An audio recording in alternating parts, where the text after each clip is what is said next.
Assalamualaikum warahmatullahi wabarakatuh. Apa kabar anak-anak? Tentunya kami berharap semoga kita selalu dalam lindungan Allah Subhanahu wa taala dan tetap semangat belajar.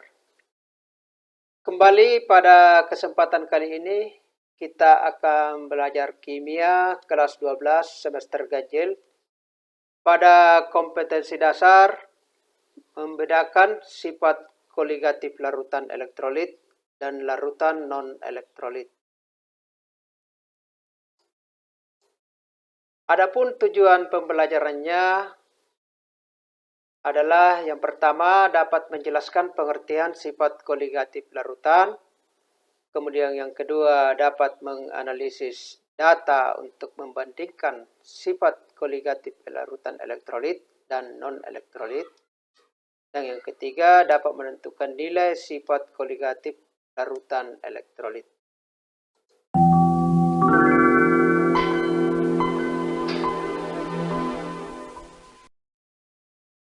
Para siswa sekalian, adapun materi pokoknya adalah sifat koligatif larutan yang terdiri dari 6 submateri. Konsentrasi larutan, kemudian penurunan tekanan uap, penurunan titik beku, kenaikan titik didih, tekanan osmotik, dan yang terakhir sifat koligatif larutan elektrolit. Jadi pada kesempatan kali ini kita akan membahas yaitu sifat koligatif larutan elektrolit. Namun sebelumnya kembali saya akan menjelaskan secara umum tentang sifat koligatif larutan ya.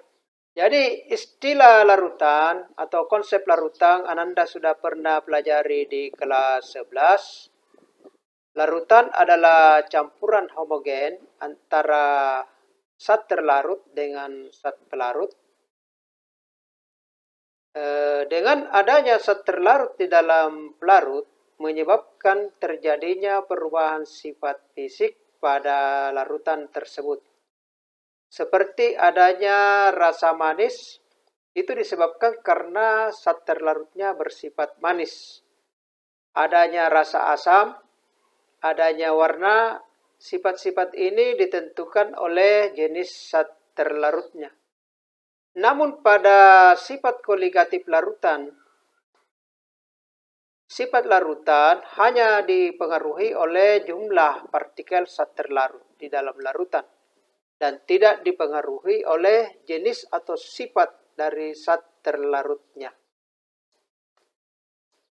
Ada 4 sifat koligatif larutan. Yang pertama adalah penurunan tekanan uap, delta P. Kemudian yang kedua kenaikan titik didih, delta TB. Kemudian yang ketiga penurunan titik beku, delta TF. Dan yang keempat tekanan osmosis, dilambangkan dengan P. Di dalam larutan kan ada zat terlarut dan zat pelarut ya. Jadi terlarutnya suatu zat di dalam suatu pelarut itu akan mengakibatkan terpecahnya zat tersebut menjadi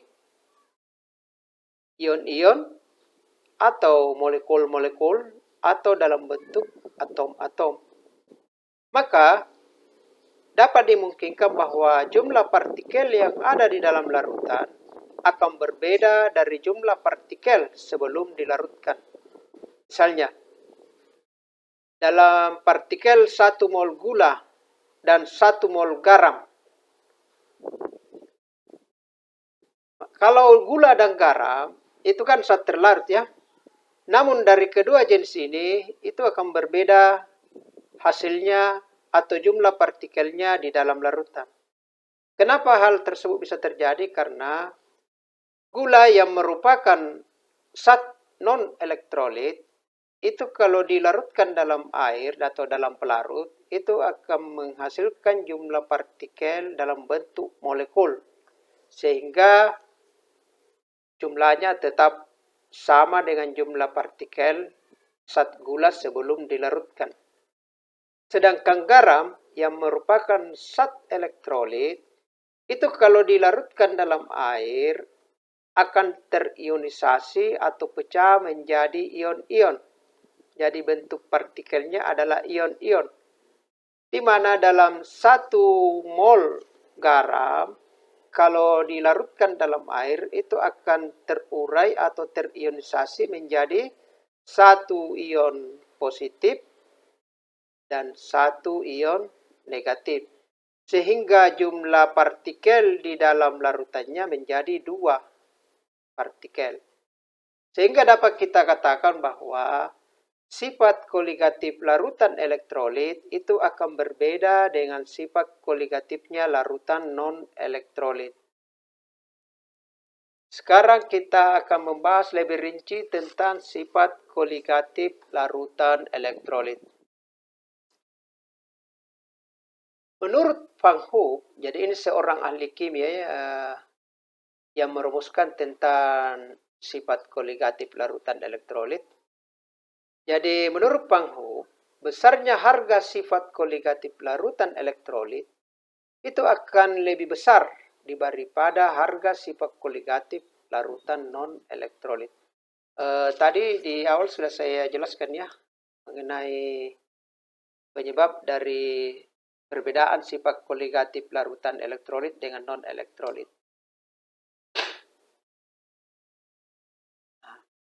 Jika zat terlarut mengalami ionisasi dengan reaksi ionisasi sebagai berikut.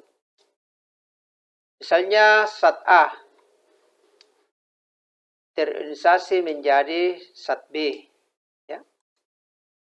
Maka reaksinya, proses reaksinya atau mekanisme reaksinya adalah sebagai berikut. Jadi mula-mula jumlah mol A, ya,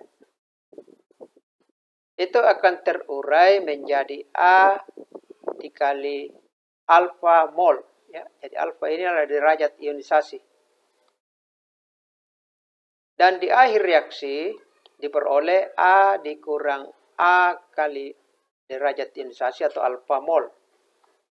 Dan N atau mol A kali alfa. Nah, penjelasannya ya.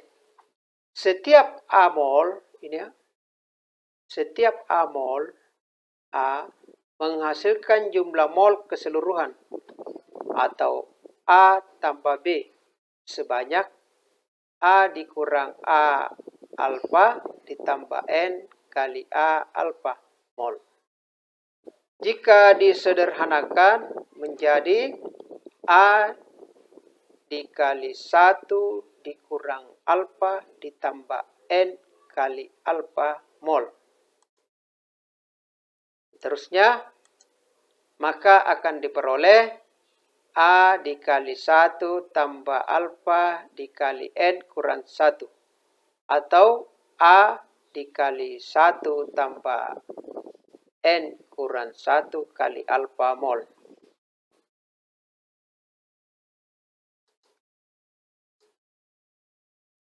Terjadinya harga sifat koligatif larutan elektrolit menjadi lebih tinggi daripada larutan non-elektrolit yang konsentrasinya sama, itu diakibatkan karena terjadinya ionisasi pada larutan elektrolit, menyebabkan bertambahnya jumlah partikel yang ada dalam larutan.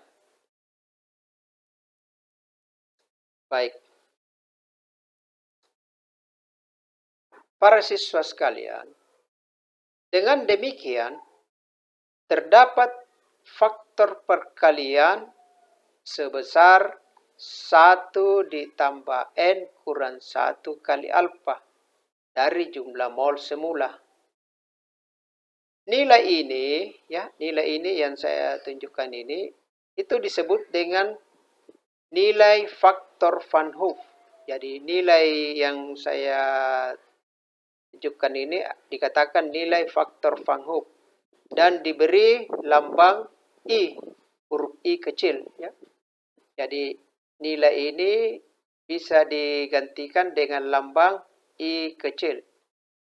Dengan memperhatikan faktor Van Hoek, maka rumusan sifat-sifat koligatif untuk larutan elektrolit harus dikalikan dengan I. Atau kalau dirumuskan seperti di bawah ini ya. I sama dengan 1 ditambah N kurang 1 dikali alfa. Nah, penjelasan dari masing-masing variabel adalah N, yang ini ya, N. Ini adalah jumlah ion yang dihasilkan dari setiap satu satuan rumus kimia senyawa terlarut. Jadi seulang ya, nilai N ini jangan sampai dikira ini mol, bukan ya.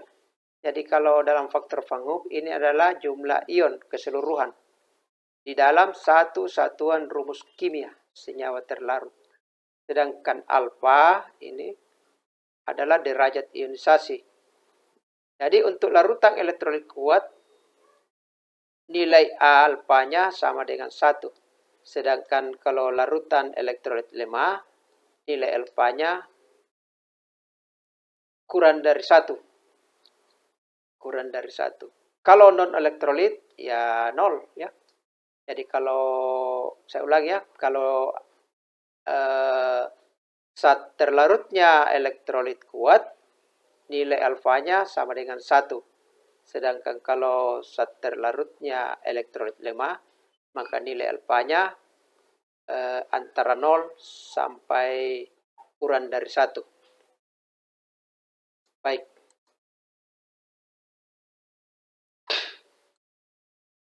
Dengan memperhatikan faktor Van Hoff, maka rumusan sifat-sifat koligatif untuk larutan elektrolit harus dikalikan dengan harga I. Harga I, ya. Jadi, di mana N jumlah ion, sudah tadi saya jelaskan ya. Nah, sekarang saya akan berikan satu contoh ya.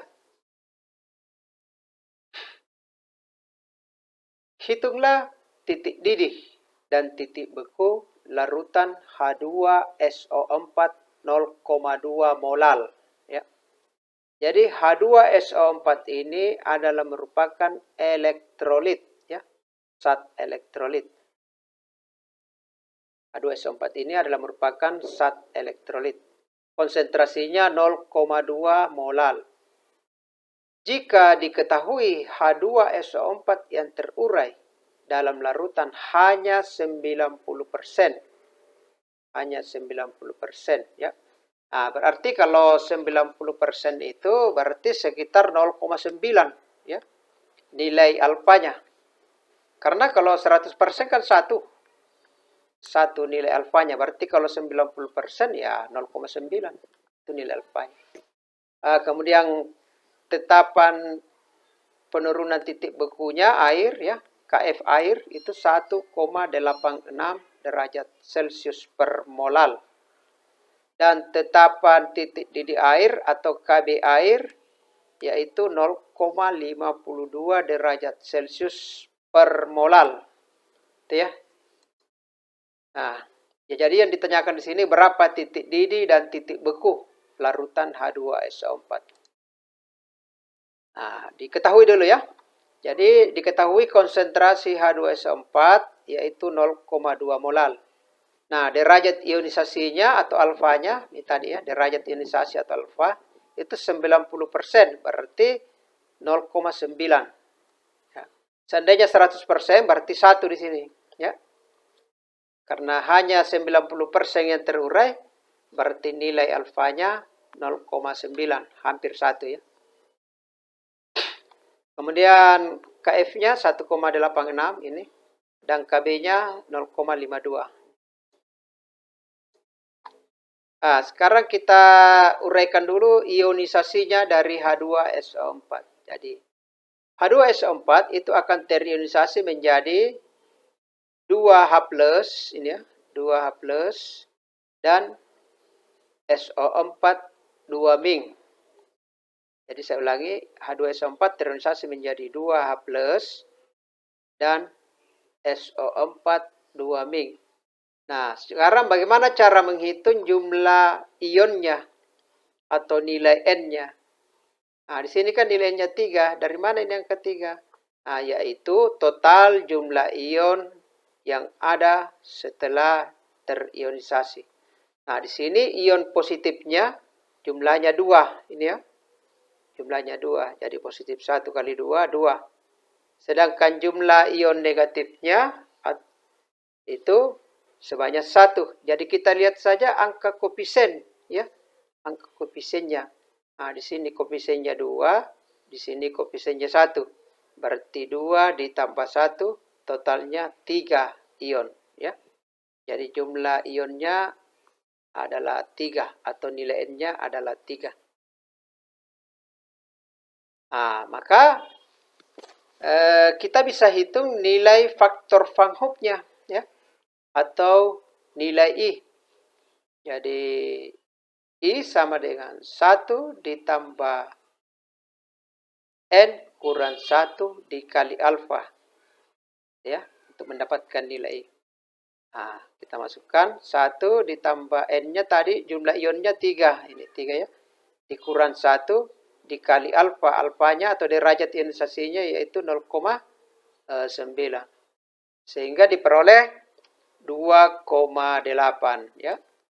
Jadi 3 kurang 1, 2. Kemudian 2 dikali 0,9, 1,8. Jadi 1,8 ditambah 1, 2,8. Saya ulangi ya. Jadi cara kerjanya, matematikanya, ini dulu yang kita selesaikan ya. Ini dulu, yang perkalian dulu. Jadi 3 dikurang 1, 2. Kemudian 2 langsung dikali 0,9, 1,8. Nah, 1,8 ditambah 1 sama dengan 2,8. Itulah nilai I-nya.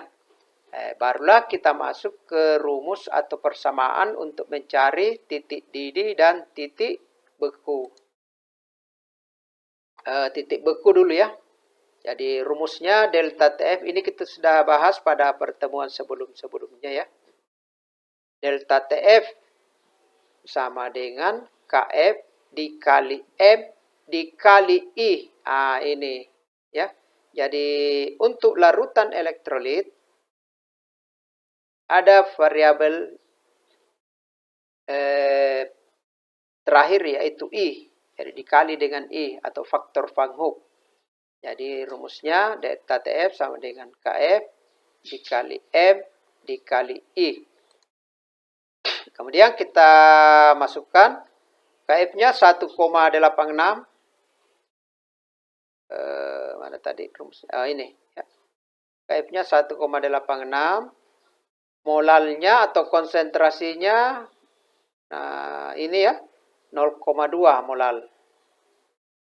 Dan nilai faktor Van Hoff-nya atau I-nya ini 2,8. Nah, dikalikan saja diperolehlah 1,042 derajat Celcius. Sehingga titik bekunya karena kita menggunakan pelarut air, maka titik beku larutannya adalah 0 derajat Celcius, yaitu titik bekunya air, dikurang delta TF, berarti 0 dikurang 1,042, diperoleh minus 1,042 derajat Celcius. Itulah titik beku larutan H2SO4. Kemudian selanjutnya titik didih, ya. Titik didihnya berarti delta TB sama dengan KB dikali M dikali I. Nah, kita masukkan angka-angkanya. KB-nya ini ya 0,52. Kemudian konsentrasi H2SO4-nya ini sama 0,2 molal. Dan yang terakhir faktor Van Hoff-nya 2,8. Nah, sehingga diperoleh 0,29 derajat Celcius. Nah, kembali lagi. Jadi untuk menentukan titik didihnya, karena kita menggunakan pelarut air, maka titik didih air sudah disepakati yaitu 100 derajat Celcius. Sehingga untuk menentukan titik didih larutannya sama dengan 100 ditambah delta TB. atau 100 ditambah 0,29 diperoleh 100,29 derajat Celcius. Nah, jadi pada akhirnya didapat hasil titik beku larutan H2SO4 sama dengan minus 1,042 derajat Celcius, sedangkan titik didih larutan H2SO4 sama dengan 100,29 derajat Celcius. Sebelum saya lanjut, saya kembali lagi ya. Kalau misalnya ada hal-hal yang belum jelas atau belum terlalu dipahami, bisa dikonfirmasi atau ditanyakan melalui WA, atau kalau ada kesempatan kita ketemu bisa ditanyakan ulang ya. Kemudian anak-anakku selanjutnya untuk lebih memahami konsep larutan elektrolit dan penggunaan rumus-rumusnya, saya berikan tugas berupa lembar kerja sebanyak 4 nomor ini ya. Semuanya sudah ada di sini, rumusnya dipaparkan tadi. Adapun jawabannya bisa ditulis di kertas lembar, kertas bergaris, dan bisa dikumpulkan melalui ketua-ketua kelas dari tiap-tiap kelas. Dan saya harapkan agar jawaban dari tugas lembar kerja ini bisa di-store atau dikumpul sebelum kita lanjut pada materi berikutnya. Itu ya. Saya kira itu yang perlu saya tegaskan. Jadi untuk kesempatan kali ini cukup sekian dan terima kasih. Sampai jumpa pada pertemuan berikutnya. Mohon maaf kalau ada kekurangan. Dan terakhir, saya harapkan supaya anak-anakku tetap semangat belajarnya ya. Dan jangan lupa jaga kesehatan. Jangan lupa cuci tangan, pakai masker, dan jaga jarak. Sekian dan terima kasih. Assalamualaikum warahmatullahi wabarakatuh.